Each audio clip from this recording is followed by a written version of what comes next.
Hello student, welcome back to our YouTube channel. आज की class में हम टॉप 200 अर्थमेटिक क्वेश्चंस का पार्ट 10th करेंगे। फर्स्ट क्वेश्चन देखिए, distance between Jaipur and Mumbai is 1614 kilometre.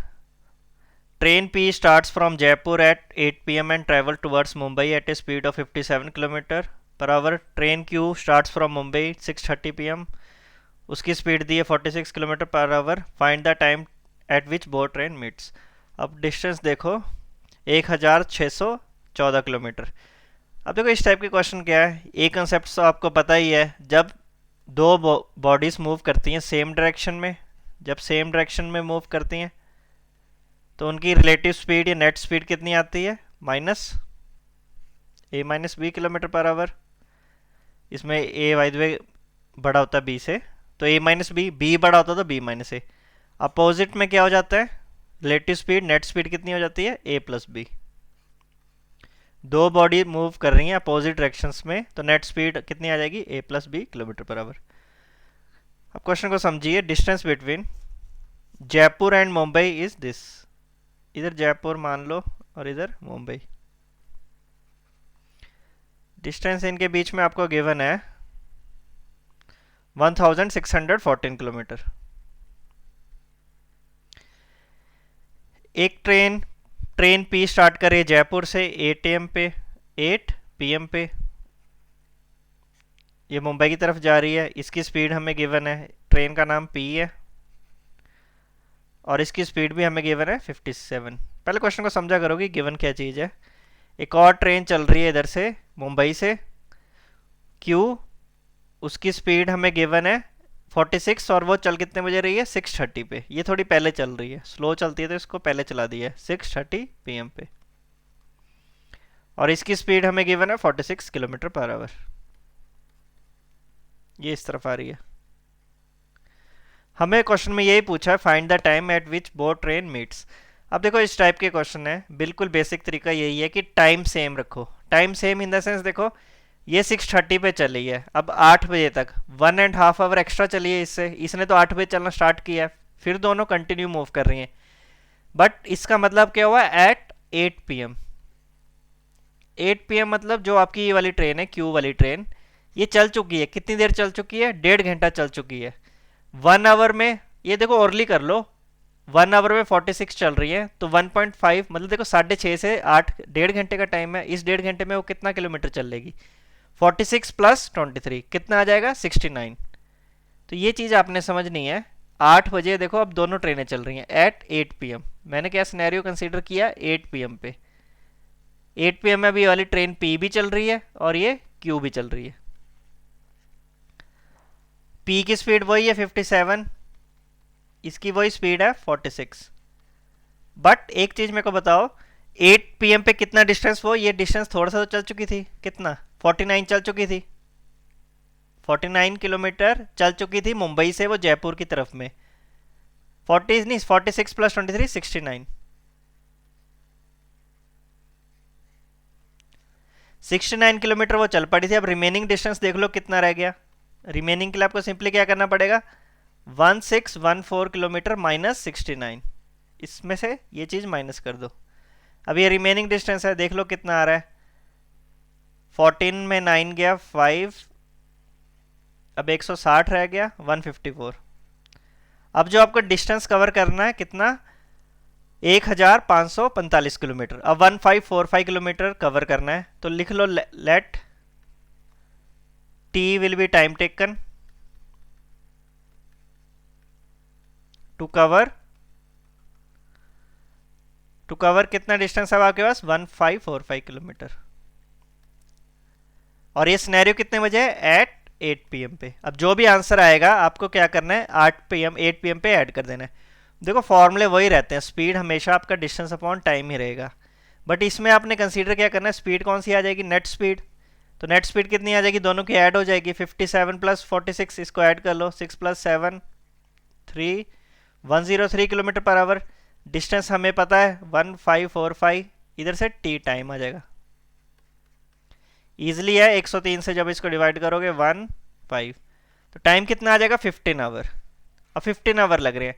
15 our कब लग रहे हैं? 8 बजे के बाद, एट 8 PM। तो इसमें जो आपने आंसर लगाना है 8 PM plus 15 hour, plus 15 hour. इसमें जब 12 घंटे जोड़ोगे तो 8 AM आ जाएगा, फिर 3 घंटे और जोड़ दो तो इसका आंसर कितना आ जाएगा? 11 AM। 15 आवर्स और लगेंगे उनको मीट करने पे, पर हमें टाइम एक्चुअल टाइम पूछा है, तो एक्चुअल टाइम कितना? हमने क्या किया, 8 PM के बाद टोटल टाइम निकाला। 8 PM के बाद हमारे पास 15 घंटे आए, तो हमने सिंपली क्या किया, 15 आवर्स 8 PM में ऐड कर दी, तो इसका आंसर कितना आ जाएगा? 11 AM। ईजी क्वेश्चन है, कुछ भी नहीं है, बट इस टाइप के क्वेश्चन कैसे भी आए, आपने देखो सबसे पहले क्या चीज़ देखनी है कि टाइम सेम करना है। ये 6:30 पे चली थी और ये 8 PM पे, तो हमने क्या किया, एट 8 PM पे, 8 PM पे देखा कि इसने कितना डिस्टेंस कवर कर लिया था, तो क्यू ट्रेन ने ये 69 किलोमीटर कवर कर लिया था, रिमेनिंग आपका 1545 किलोमीटर था। इसके लिए हमने टाइम निकाल लिया कितना लगेगा। तो फर्स्ट क्वेश्चन का आंसर आ जाएगा 11 AM। नेक्स्ट क्वेश्चन देखिए, the ratio of age of Manish to that of Rajat 10 year ago was 9:14। Ritu 3 year younger than Rajat. After 7 years, the ratio of Manish to Ritu 5:6. What will be the age of Manish after 19 year? देखो सबसे पहले क्या चीज़ है, वही scenario है। अब इसमें देखो, अच्छा आर 2 बार यूज हो रहा है ना, एक रजत एक रितु, थोड़ा सा लिख ले, ध्यान रखना। The ratio of Manish to Rajat 10 year ago। देखो 10 year ago उनकी रेशो कितनी थी? 9:14। मनीष और रजत 10 year अगो मतलब 10 साल पहले। देखो पहली बात ऐसे तो है नहीं, 9 और 14 होगा, कुछ ना कुछ वेरिएबल होगा, ए लगा लो, एक्स लगाना एक्स लगा लो, आपकी अपनी चॉइस है। बट ये चीज़ कब है? 10 year अगो, 10 साल पहले। तो प्रेजेंट में कितना होना था? देखो प्रेजेंट में कंसीडर करता हूँ मैं हमेशा, 10 साल पहले इनकी रेशो ये थी, तो प्रेजेंट में इसने भी 10 साल बढ़ जाना था और इसने भी 10 year। तो ये चीज़ हमने क्या चीज़ इनकी प्रेजेंट में निकाल ली वैल्यू। ये रेशो कौन सी है? प्रेजेंट में।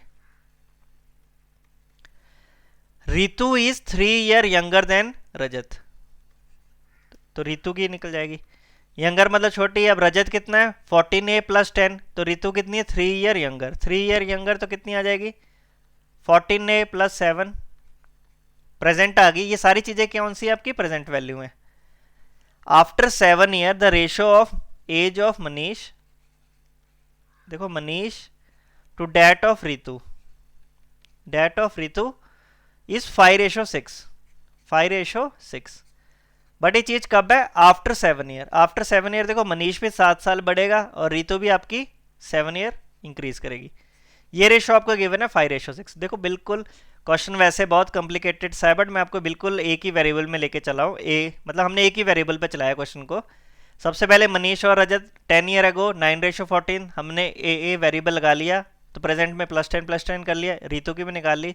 अब देखो मनीष कितना था? 9A प्लस 10 प्लस 7 करोगे तो ये इक्वेशन कितनी बन जाएगी? 9A प्लस 17 बन जाएगी, divide by Ritu plus 7। Ritu कितना था? 14A प्लस 7, प्लस 7 करोगे तो इसमें कितना आ जाएगा? 14A plus 14। एक स्टेप मैंने देखो ये वैल्यू पुट की है, मनीष की प्रेजेंट वैल्यू इधर पुट की थी, रितु की ये वाली वैल्यू पुट की थी। तो ये सॉल्व करने पे देखो 5:6 है, क्रॉस मल्टीप्लाई करो, इजिली आपके पास ए की वैल्यू आ जाएगी। 9 × 6 54A, 17 × 6 102, 70 प्लस 70।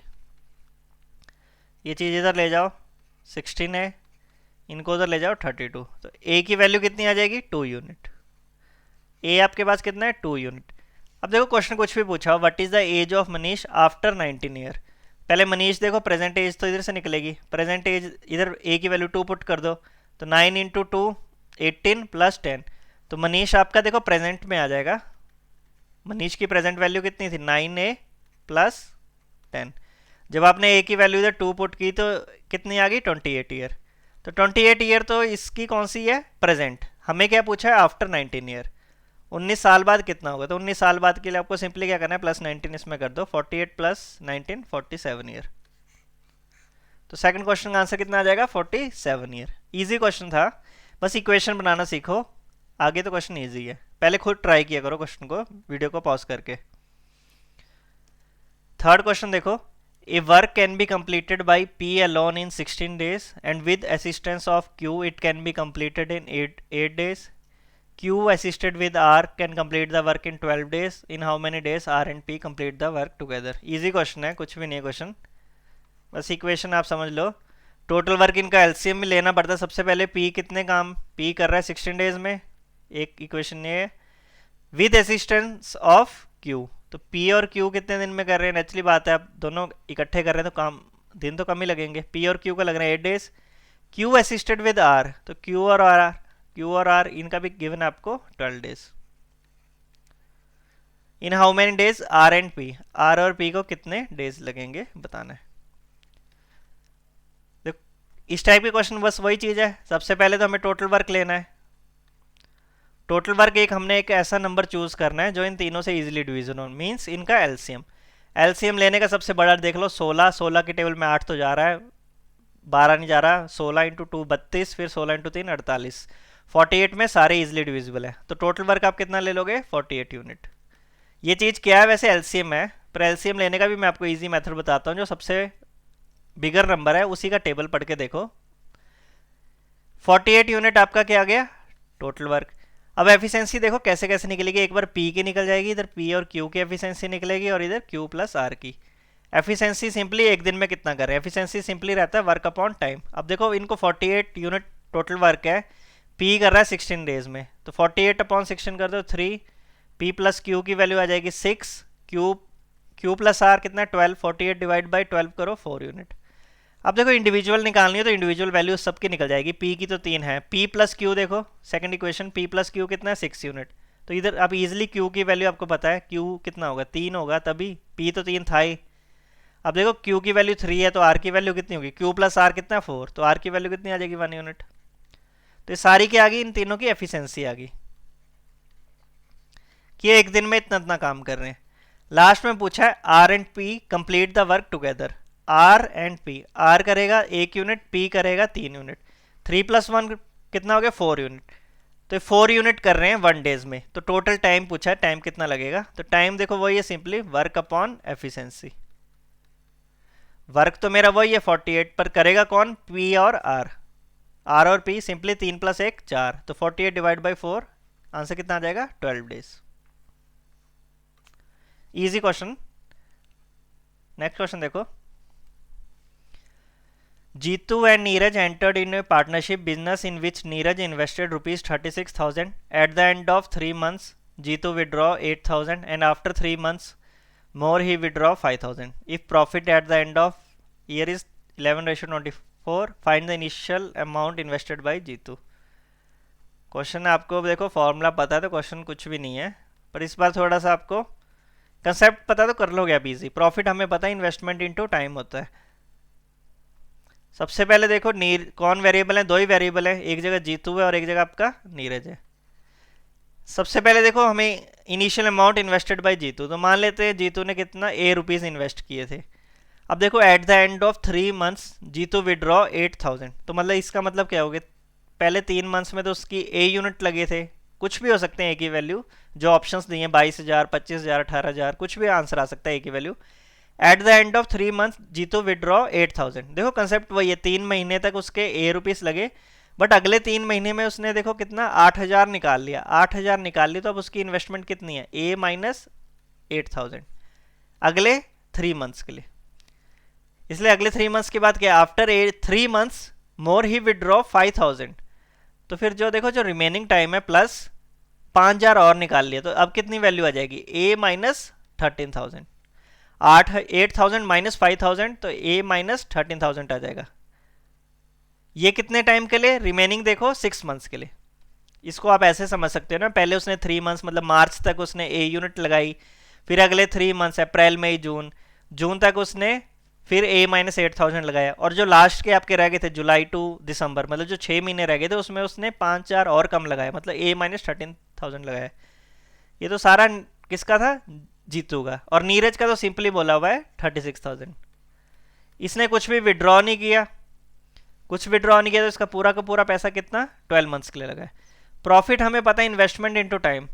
अब देखो इसको इक्वेशन थोड़ी सी इधर सॉल्व कर लो, 3A 6 से 12A 24 और देख लो 13 78, 78 और 24 ऐड कर दो 82, 102। इसको एक स्टेप कर लो, मैंने थोड़ा सा जल्दी किया है, आप भी औरली करो। ए वाले मैंने इकट्ठे कर लिए इधर, 8 × 3 -24, 13 × 6 78, तो माइनस ही रहेगा 78 और 24 ऐड कर लिया मैंने। और इसकी इन्वेस्टमेंट कितनी है, वही 36,000 × 12। अब हमें पता है इनकी रेशियो भी गिवन है 11:24। अब एक्चुअल में देखो जो ये 12 है, कट तो इधर भी जाने थे बट चलो यहीं पे काट दो लास्ट में।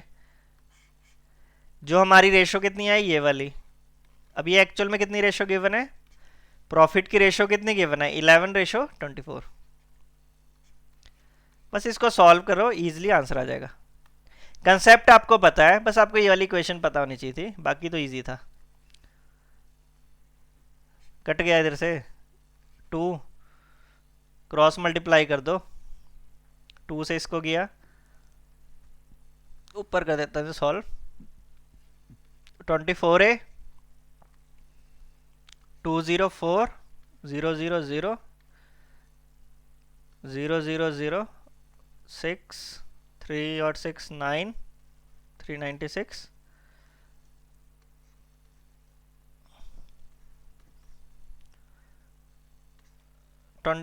इसमें ऐड करोगे कितना 600 आ जाएगा ये तो, और 1 2 3। तो ए की वैल्यू देखो, इसको काटोगे आप 25,000, तो ए की वैल्यू कितनी आ जाएगी 25,000। ऑप्शन नंबर 2 इजी क्वेश्चन है, बस आप बेसिक से कर दो हो जाएगा। नेक्स्ट क्वेश्चन देखिए, the diameter of circle is 35 centimetre and circumference of circle is 59 less than area of square. The sum of perimeter of square and equilateral triangle is 112, find the area of triangle. Formulas पता है आपको, mensuration देखो क्या रहती है, generally फॉर्मूले ही है, फॉर्मूले आपको पता है तो आप कर सकते हो। Diameter of circle 35 centimetre,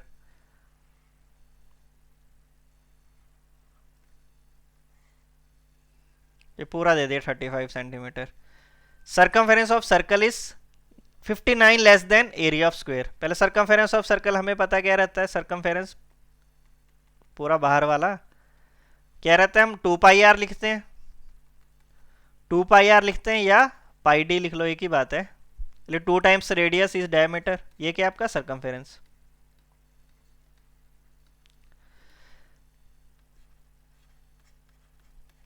diameter कितना था आपका 35, तो ये कितना आ गया 110। Circumference of circle is 59 less than area of square. तो इसका मतलब क्या हुआ कि एरिया ऑफ स्क्वायर ज़्यादा है, तो एरिया ऑफ स्क्वायर कितना ज़्यादा है, इससे कितना ज़्यादा हो जाएगा 59 ज़्यादा हो जाएगा। सर्कमफेरेंस 59 कम है तो एरिया ज़्यादा होगा 59, तो एरिया ऑफ स्क्वायर आपका कितना आ जाएगा 169। तो इधर से आप आराम से साइड निकाल सकते हो, एरिया ऑफ स्क्वायर, स्क्वायर की साइड आपने एक्स मानी है, तो area of square x square is equal to 169। तो इधर आप एक्स की वैल्यू भी निकाल लोगे easily 13 centimetre. The sum of perimeter of square, perimeter of square 4x and equilateral triangle, इसका भी पेरीमीटर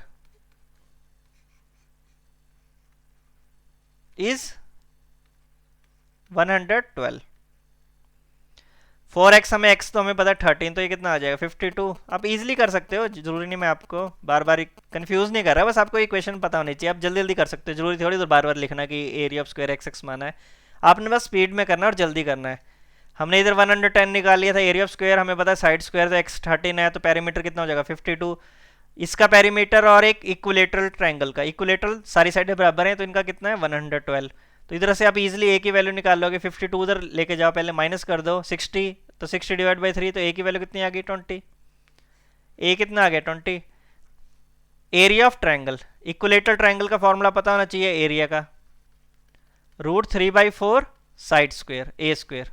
तो ए की वैल्यू 20 पुट कर दो तो आंसर कितना आ जाएगा, 400 डिवाइड बाई 4 करोगे 100√3, तो इसका आंसर कितना आ गया 100√3। इजी क्वेश्चन है, बस आपको फॉर्मूले पता होना चाहिए। इक्विलेटरल ट्रायंगल का ये वाला डायरेक्ट फॉर्मूला पता होना चाहिए, एरिया, और जो दूसरी चीज यूज होती है इसमें हाइट, हाइट या altitude, altitude of equilateral triangle √3/2 ए।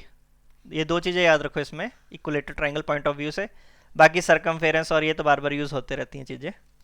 तो फिफ्थ क्वेश्चन का आंसर आ जाएगा option number third. Next question देखिए sixth. The cost price of bracelet and slipper is in the ratio 2:3 and the loss percentage on slipper and profit percentage on bracelet is same such that shopkeeper had overall 4% loss. Find the ratio of selling price of bracelet to slipper. अब देखो इसको कैसे करेंगे, cost price of bracelet and slipper, bracelet और sleeper.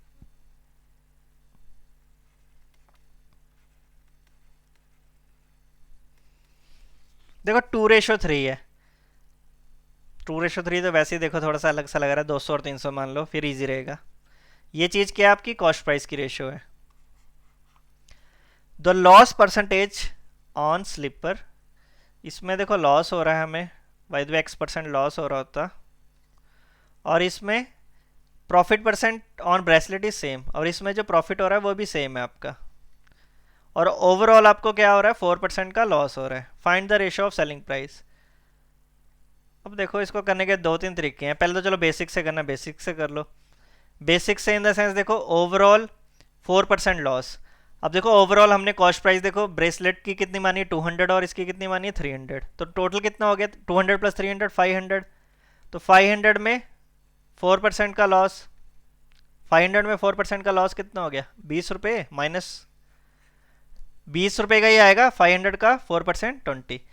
तो आप देखो इसको आप इसी इक्वेशन से भी कर सकते हो, लॉस को आप नेगेटिव ले लो और जो आपका गेन हो रहा है उसे आप पॉजिटिव में लोगे। अब देखो 200 का X% निकालोगे तो कितना आ जाएगा 2x। ब्रेसलेट की बारी देखो, ये ब्रेसलेट की बारी है, ब्रेसलेट की बारी प्रॉफिट हो रहा था कितने का 2x का, और जो स्लीपर की बारी कितना लॉस हो रहा था 300 का X%, तो सिंपली कितने का लॉस हो रहा है -3x, और ओवरऑल कितना था ये -20। -20 क्यों, ओवरऑल लॉस हो रहा था। ये ब्रेसलेट है और ये आपका स्लीपर है। अब देखो -x है, सिंपली x की वैल्यू कितनी है 20 यूनिट, ये 20 यूनिट ही है, तभी देखो आप इजीली सॉल्व कर सकते हो। 20 यूनिट है तो ब्रेसलेट देखो 200 में 20% प्रॉफिट मतलब 240, और 300 में 20% लॉस कर दोगे तो फिर आपको पता 60 रुपये लॉस, तो 240 और 240 आ जाएगा। तो रेशो तो इनकी वही रहेगी 1:1। हमें सिंपली पूछा था सेलिंग प्राइस की रेशो बताओ, तो सेलिंग प्राइस की रेशो कितनी आ जाएगी 1:1। अब देखो इनको 240 प्लस 240 किए कितना आ रहा है 480 आ रहा है, तो ही तो आपका 20 रुपये का नुकसान आ रहा है। कॉस्ट प्राइस तो हमारी कितनी थी 500 थी, इस तरह भी समझ सकते हो। वैसे तो ऑप्शन से भी देखो थोड़ा सा गैस तो लग ही जाता है, बट अभी के लिए आप इस तरह कर लीजिए 1:1 आ जाएगा। सिंपली देखो X%, अब x की वैल्यू 20 आई थी, हमें पता है इधर 20 पुट करोगे तो 200 में 20% का गेन कितना 40 रुपीज़ गेन आ जाएगा, तो 240 आ जाएगा। 300 में भी 20% लगाओगे तो कितना 60 रुपये का नुकसान, तो 300 में 60 रुपये का नुकसान तब भी 240। तो रेशो तो इनकी कितनी रहेगी 1:1। हमें रेशो पूछी थी तो रेशो कितनी आ जाती थी 1:1। ईजी क्वेश्चन है, कुछ भी नहीं है, बस आपको देखो इन चीज़ों पे ध्यान रखना है। ओवरऑल उसको लॉस हो रहा था तो मैंने इधर -20 लिखा है, गेन हो रहा था तो मैं इसको +20 लिखता इक्वेशन बनाती बरी। तो इसको सॉल्व कर लो इजिली, इसका आंसर आ जाएगा 1:1। नेक्स्ट क्वेश्चन देखिए 7th question. The average age of A and C is 24। देखो जब आप एवरेज देख रहे हो तो आपके माइंड में सिंपली क्या आ जाना चाहिए, इनका सम आ जाना चाहिए। एक इक्वेशन आपके जो बिल्कुल माइंड में आ जानी चाहिए, a + c 48। आगे क्वेश्चन देखो, age of A 6 year ago was 60% ऑफ present age of B. Age of A 6 year ago, age of A 6 year ago 6 साल पहले, वाज 60%। 60% कितना होता है 3/5, 60% कितना जगह 60/100 3/5। Present age of B, if age of C after 8 year will be, age of C after, पहले question समझो ना, age of C after 8 year will be 66.67% more than present age of A. Present age of A 66.67 कितना होता है 2/3। ये fraction आपके mind में बिल्कुल आना चाहिए, कितना 2/3। अब ये चीज़ क्या है, मोर है, मोर है मतलब आपने ए की वैल्यू 3 ली है तो उसमें वो 2 यूनिट ज़्यादा है, तो 2 यूनिट ज़्यादा मतलब वो कितना है 5। तो ये चीज़ आपके माइंड में आनी चाहिए। बेस आपने 3 यूनिट माना है तो वो कितना है अभी इधर देखो ये नहीं लिखा होता, सिंपली लिखा होता 66.67, तो हमने 2/3 लिखता। बट आपको क्या लिखा हुआ है वो मोर। मोर मतलब ये आपने 3 यूनिट मानी तो वो से 2 यूनिट एक्स्ट्रा है, बस ये चीज़ आपको गिवन है। Find the average of B and C after 6 year. After 6 year देखो अब ये एक क्वेश्चन करना है, आपने कोशिश करनी है कि अपने वेरिएबल कम लेने हैं। कम कैसे आएंगे, देखो सबसे पहले ये एक्स एक्स लगा लो। अब सबसे पहले देखो 6 साल पहले, 6 साल पहले उसकी कितनी एज थी, 3x थी, तो ए की प्रेजेंट एज कितनी आ जाएगी। 6 ईयर एगो उसकी एज कितनी थी, 3x थी। एक वेरिएबल लगा लो, ए लगाना ए लगा लो पर एक्स लगा लो, इधर थोड़ा ए पहले से गिवन था, तो ए की वैल्यू कितनी आ जाएगी 3x प्लस 6। क्रॉस मल्टीप्लाई देखो, वैसे देखो 3 इक्वेशन है, 3 वेरिएबल आप इजीली सॉल्व कर सकते हो, बट मैं आपको तब भी इजी मेथड बता रहा हूँ कि एक वेरिएबल में लेके जाओ। कई स्टूडेंट्स कंफ्यूजन रहती है कि मल्टीप्लाई करते रहते हैं, डिवाइड प्लस माइनस, तब फिर टाइम वेस्ट हो जाता है ना। अभी मैंने क्या किया देखो, कम से कम एक इक्वेशन में लेके जाएंगे। ए को मैंने लिख लिया 3x प्लस 6, बी कितना है आपका 5x। अब देखो क्या क्या चीज़ है, अब इनकी वैल्यू इधर पुट कर दो। अब ये देखो a प्लस सी कितना है 48। अब a प्लस सी 48 है, तो मैं c को भी इसी फॉर्म में लेके आऊँगा ना। a की जगह मैं क्या लिख दूंगा 3x plus 6, c is equal to 48। तो देखो c की वैल्यू में मैं इस फॉर्म में लिखूंगा, c की फॉर्म में लिखूंगा तो कितनी आ जाएगी 42 माइनस 3x। a की वैल्यू आ गई, b की और c की आ गई, इधर पुट कर दो। c प्लस 8, देखो क्वेश्चन में कितना है c प्लस 8। c देखो इधर मैं वैल्यू पुट कर रहा हूँ, ये वाली इक्वेशन में पुट्स कर रहा हूँ वैल्यू जो आई है मेरे पास। c plus 8 42 minus 3x plus 8, चलो एक बार डायरेक्ट करना, डायरेक्ट कर लो, 50 आ जाना था। a की वैल्यू कितनी है 3x प्लस 6, ये कितनी है 5:3। अब देखो इनको सॉल्व करने पे यही चीज़ है ना कि आंसर आएगा एक ही फॉर्म में आएगा। अब मैं इसको ऐड कर लिया 42 प्लस 8 50, 50 को 3 से किया 150 minus 9x 15x 6 into 5 30 24x, इधर जाके ये इधर जाके माइनस हो जाएगा 120, तो x की वैल्यू कितनी आ गई 5 यूनिट। सॉल्व कर लो जल्दी से, इधर जाके प्लस होगा 24 और जाके x की वैल्यू कितनी आ गई 5 यूनिट। अब हमें क्वेश्चन में देख लो क्या पूछा है, average age of B and C after 6 year. B और सी से कंसीडर करना है, तो b की वैल्यू कितनी आ जाएगी, देखो सबसे पहले b की वैल्यू इधर पुट कर दोगे आप, x की वैल्यू जब आप 5 पुट करोगे तो b की वैल्यू कितनी आ जाएगी 25 ईयर। और c भी कंसीडर करना है, तो c कितना आ जाएगा, इधर आप 5 पुट कर दो, 15 42 माइनस 15 कर दो 27, 42 माइनस 15 कर दो 27। तो ये तो b और c की प्रेजेंट एज है। b और c हमें क्वेश्चन में क्या पूछा है, b और c का एवरेज बताओ आफ्टर 6 ईयर। आफ्टर 6 ईयर अभी तो देखो ये 25 और कितने साल के हैं, ये 25 साल का है और ये कितने का है 27 साल का। देखो वैसे ही इनका एवरेज अभी 26 है, 6 साल बाद 32 हो जाएगा, वैसे भी कर लो, नहीं तो आप वैसे अलग अलग निकालना, अलग अलग निकाल लो। अभी 25 साल का है, 6 साल बाद ये कितने का हो जाएगा आफ्टर 6 ईयर, 6 साल बाद ये भी 6 साल बढ़ाना है आपने, 25 प्लस 6 31 ईयर, और इसमें भी 6 ऐड कर दो 33 ईयर। इनका एवरेज बताना है, तो एवरेज सिंपली कितना आ जाएगा, इनको ऐड करके डिवाइड बाई 2 कर लो और इनके बीच का नंबर होगा तो 32 ही आएगा एवरेज। ये 31 प्लस 33 कर दो तब भी 64 डिवाइड बाई 2 कर लो, और वैसे ही देखो औरली चीज़ है कि ये 31 और ये 33 है तो एवरेज बीच का नंबर ही होता है, तो बीच का नंबर कौन सा 32 ही है। आफ्टर 6 ईयर इनका एवरेज कितना आ जाएगा बी और सी का 32 ईयर। तो क्वेश्चन आपका आ जाएगा 7th क्वेश्चन का आंसर आ जाएगा ऑप्शन नंबर डी। ये भी इजी क्वेश्चन है, बस मैं आपको अप्रोच बता रहा हूँ, पहले आप खुद भी ट्राई किया करो क्वेश्चन को। Solution A and B contain chemical XYZ in the ratio 4:6:5 and 9:7:8. If two mixture are mixed in the ratio 4:5, find the percentage of chemical Z in final mixture. हमें कंसीडर देखो कौन सी चीज़ करनी है, Z करनी है, हमें XY से कोई लेना देना नहीं है, और किस में इनको मिक्स कर रहे हैं 4:5 में। एक आपका सॉल्यूशन इधर A दिया है, इधर आपका B दिया है, रेशो हमें गिवन XYZ की। पहले मैं चलो इधर एक बार लिख देता हूँ, क्वेश्चन तो बहुत इजीली है, हार्डली आप 10-15 सेकंड में कर सकते हो। ये 4 6 5 दिया है, ये कितना है 9। देखो 10-15 सेकंड में वही क्वेश्चन होते हैं जो आपने पहले प्रैक्टिस की हो इनकी अच्छी तरह। आप ऐसे नया क्वेश्चन पहली बार एग्जाम में देख रहे हो फिर तो आपको समझ ही नहीं आएगा ना करना क्या है। अब इसमें देखो क्या है कि इन रेशो को मिक्स कर रहे हैं 4:5 में, मतलब इधर से मैंने 4 यूनिट लिया और इधर से मैंने 5 यूनिट लिया, इधर से मैंने 4 यूनिट लिया और इधर से मैंने 5, और हमें पूछ रहे हैं कि जेड का कितना मिक्सचर आएगा। अब देखो सबसे पहले देखो ऐसा तो नहीं कि आपने 4 यूनिट उठाया पूरा का पूरा यही आ गया। अब देखो इसमें रेशो एक्स वाई जेड में आपस में रेशो कितनी है 4:6:5। तो जेड कितना पार्ट है, पहली बात देखो जेड कितना है 5 पार्ट है, आउट ऑफ टोटल कितना है 4+6 10+5। जेड कितना है 5/15। जेड का पोर्शन कितना है ए में 5/15। इससे आपने कितना यूनिट लिया 4 यूनिट लिया है। इसमें देखो z का पोर्शन कितना है, पहले तो ये देखो ना 8 पोर्शन है, आउट ऑफ टोटल कितना है 9+7 करो 16+8 24, और इससे हमने इसका कितना पोर्शन लिया है 5। तो आपने देख लो जब मिक्स किया तो टोटल कितना पोर्शन लिया है, इधर 1/3, इसको भी सॉल्व कर लो कितना 1/3, दोनों में 1/3 आ रहा है 4/3 आएगा, और ये कितना आ गया 5/3।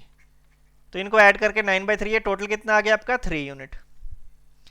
अब ये देखो सारा कुछ रेशो में चला, आपकी लास्ट में देखो z की कितनी वैल्यू है 3 यूनिट, हमें परसेंटेज पूछा है तो परसेंटेज कितना आ जाएगा z का 3 यूनिट आउट ऑफ टोटल। अब देखो टोटल कौन सा है, मिक्स इन द रेशो, ये थोड़ी मिक्स की है, अब टोटल आपने क्वांटिटी कितनी ऐड की है 4 और 5, टोटल क्वांटिटी तो कितनी है आपकी 4+5 3 यूनिट, 4+5 9 यूनिट, तो 3/9 इंटू 100, तो इसका आंसर कितना आ जाएगा 33.333। इजी क्वेश्चन है, क्वेश्चन में देखो कुछ भी नहीं है। सबसे पहले मैंने बस क्या कंसीडर किया था, ये देखो इतना लिखना थोड़ी होता है, बस आपने सिंपली देखा z कितना पोर्शन है इसमें 5/1/3 z था, इसका आपने 4th हिस्सा लिया है, अगले का 1/3 का हमने 5th हिस्सा लिया है, तो हमने इनको टोटल काउंट करके देख लिया आपने कितना 3 यूनिट लिया। z की वैल्यू कितनी आई थी 3 यूनिट, तो इसकी वैल्यू 3/9 33.33% आंसर आ गया। अब देखिए नेक्स्ट क्वेश्चन प्रोबेबिलिटी का है, थोड़े से कंसेप्ट स्ट्रॉन्ग है तो आप कर सकते हो। A bag contain red blue in the ratio 2:3 and green की आपको वैल्यू दी है 5 ग्रीन बॉल्स। ये probability of picking a red ball is 30%, probability 30% मतलब 3/10। Find the probability of choosing 1 blue and 1 green ball when 2 balls are drawn at random simultaneously. अब देखो ये जो चैप्टर मैं जनरल बता रहा हूँ स्टूडेंट्स ना लेफ्ट करते हैं, प्रोबेबिलिटी वगैरह परमुटेशन करके नहीं जाते, जो बैंकिंग वाले स्टूडेंट्स होते हैं, एसएससी वालों की देखो होल्ड होती है अच्छी, तो आपने हर चीज़ों में स्ट्रांग रखना है पोजिशन। रेड देखो 2:3 ऐसा तो नहीं है, तो इसको एक वेरिएबल 2a मान लो, ब्लू कितनी मान लो 3a, और ग्रीन तो हमें गिवन नहीं है क्वेश्चन में, ग्रीन तो हमें 5 बॉल्स गिवन है। तो टोटल बॉल्स कितनी हो जाएंगी, इधर टोटल आ जाएगा 3 + 2 5, टोटल बॉल्स कितनी आ जाएंगी 5a + 5। If probability of picking a red ball, देखो एक ही बॉल निकालनी है, रेड बॉल इज 30%। अब देखो एक बॉल निकालनी है तो हमने सिंपल कंसेप्ट होता है टोटल कितने, इसमें आपको कॉम्बिनेशन 2C1 वगैरह लगाने की कोई ज़रूरत नहीं है, आपको सिंपली एक ही बॉल निकालनी है। ऑप्शन कितने अवेलेबल हैं 1 बॉल निकालने के लिए, रेड बॉल निकालने के लिए 2a option, 2a divide by total, total कितना है 5a + 5। ये क्या चीज़ आपको गिवन है, probability of drawing A red ball. अब देखो ओवरऑल रेड बॉल कितनी अवेलेबल है 2a, तब क्वेश्चन कॉम्प्लिकेटेड कब होना था जब आप इसमें से 2 बॉलें रेड निकाल रहे हो, तो फिर आपका 2a C2 वगैरह फिर आपको सॉल्व करना पड़ना था, बट अभी आपको सिंपली एक बॉल निकालनी है तो कॉम्बिनेशन लगाने की जरूरत ही नहीं। कॉम्बिनेशन कब लगता है जब एक से ज़्यादा चीज़ें आप वेरिएबल विदड्रॉ करोगे। अब 2a divide by total 5a + 5 30%, 30% कितना हो गया 3/10, 30% मीन्स सिंपली 3/10, क्रॉस मल्टीप्लाई करो a की वैल्यू आ जाएगी 20a 15a प्लस a की वैल्यू कितनी आ जाएगी इधर 5, a की वैल्यू देख लो 3 यूनिट आ जाएगी, तो आप इजीली निकाल सकते हो। तो आपके पास रेड बॉल्स कितनी थी 6 रेड बॉल्स थी, ब्लू कितनी थी 9 और ग्रीन कितनी थी 5, और टोटल आपके पास कितनी थी 20 बॉल्स थी। इनको वैसे ही ऐड कर लो 6 + 9, और वैसे भी आप कर लो, एक ही बात है 20 बॉल्स आपके पास टोटल थी।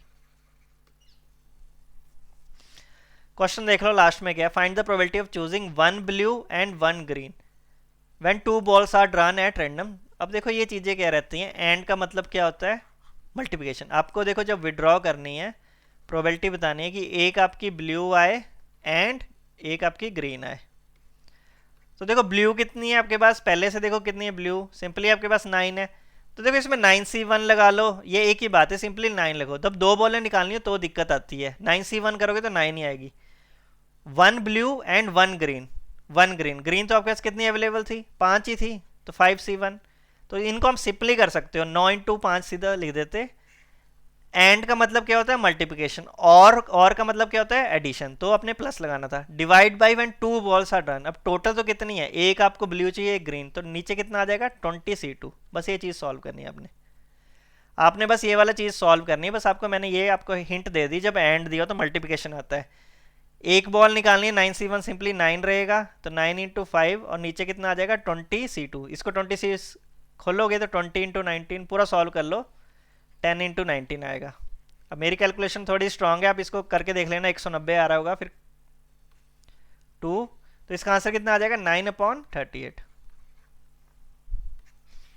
ये 20, ये देखो बच्चों, ये तो आपको पता होगा NCR रहता है, n factorial n minus r upon r factorial, ये चीज़ें आपको लर्न होनी चाहिए।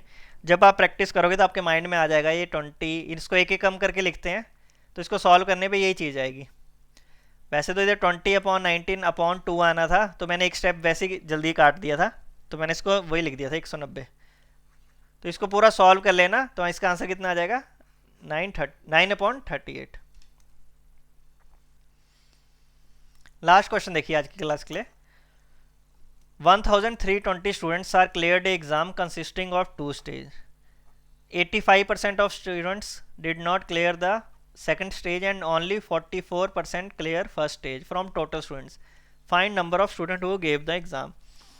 मान लो टोटल स्टूडेंट्स जिन्होंने एग्जाम्स गिवन दिया है, टोटल स्टूडेंट्स मान लो 100। अब 100 वैसे मानना, देखो फिर लास्ट में कंफ्यूजिंग होती है इनसे रिलेट करने में, तो एक वेरिएबल लगा दिया करो, 100 के साथ एक और वेरिएबल ए लगा दो। अब देखो टायर वाइज है, मतलब स्टेज 1 करोगे तभी स्टेज 2 में करोगे। अब पहली स्टेटमेंट देखो, इधर से स्टार्ट करो, 44% of student clear first stage. तो पहली स्टेज किसने क्लियर की है, 44% ने। 100 ए का 44% करोगे तो फर्स्ट स्टेज कितने ने की है, 44 ए ने की है फर्स्ट स्टेज। इसके बाद देखा है 85% of student did not clear the second stage. तो सेकंड स्टेज देखो, जिन्होंने फर्स्ट स्टेज क्लियर की है यही सेकंड स्टेज में बैठे हैं, तो इनमें से कितना है 85% से नहीं क्लियर हुआ, तो कितनों से क्लियर हो गया होगा, 15% से क्लियर हो गया होगा। और 132 1320 टोटल थे जो क्लियर करने वाले थे ना। टोटल स्टूडेंट्स हमने 100 ए माने, पहली शिफ्ट मतलब जो पहली स्टेज थी वो 44% मतलब 44 ए ने क्लियर की। अगले में देखो 85% से नहीं हुआ तो 15% क्लियर हुआ, और यही चीज़ आपको गिवन है वैल्यू 1320। बस ये चीज़ सॉल्व करनी है, अपने ए की वैल्यू आ जाएगी। अब ये चीज़ आपके माइंड में आनी चाहिए, 15% आपके माइंड में 3/20 आना चाहिए, 15/100। अभी 44 इंटू 3 132 पूरा ही कट गया ये, तो इधर 10 आ गया। तो ए की वैल्यू कितनी आ गई 200, ए की वैल्यू 200। टोटल स्टूडेंट्स करने हैं तो 2 0 और लग जाएंगे, तो 20,000 इसका आंसर आ जाएगा। इधर वैल्यू पुट कर दोगे ना, तो इसका आंसर कितना आ जाएगा 20,000। बिल्कुल इजी क्वेश्चन है परसेंटेज का। तो ये आज की क्लास में भी हमने 10 क्वेश्चन डिस्कस किए थे। अब जो आने वाली वीडियोस है हम एसएससी के पेपर डिस्कस कर लेंगे, फिर इस सीरीज को कंटिन्यू करेंगे आने वाले दिनों में। आज के लिए इतना ही, मिलते हैं कल नेक्स्ट वीडियो में, तब तक के लिए टेक केयर।